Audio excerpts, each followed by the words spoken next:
Hello, listeners. Our English power of today is Concord of English language. However, let me welcome you specially.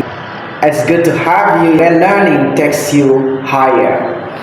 Concord has to do with the agreements that exist between the constituents of a sentence. Any sentence is made up of different constituents. What do I mean by constituents? The different words that function in different capacity to make a sentence. In any sentence at all in English language, we have different words from different word classes. And each word has a grammatical function. Hence, how do we have harmony or agreement between the different words playing different functions in a particular sentence? So the very first thing we want to consider is what we mean by constituents of the sentence.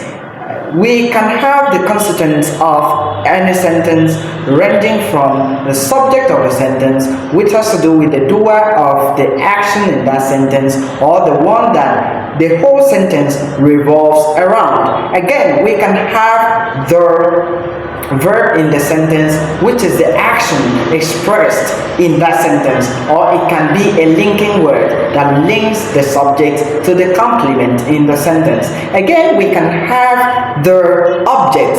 The object is the receiver or the sufferer of the action. For instance, if an action is carried out by the subject, it is carried out on an object. So if we have the action kick, the one who kicks is the subject, but the one that is kicked is the object. So it is important to note that we have different constituents in a sentence. Again, we can have a complement. The man in the car is my uncle.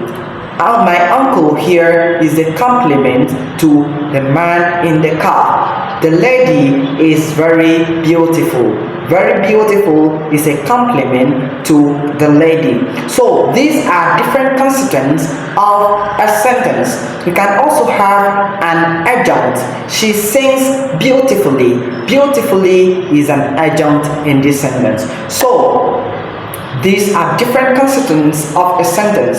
So talking about concord, we are referring to the harmony between the different constituents of a sentence.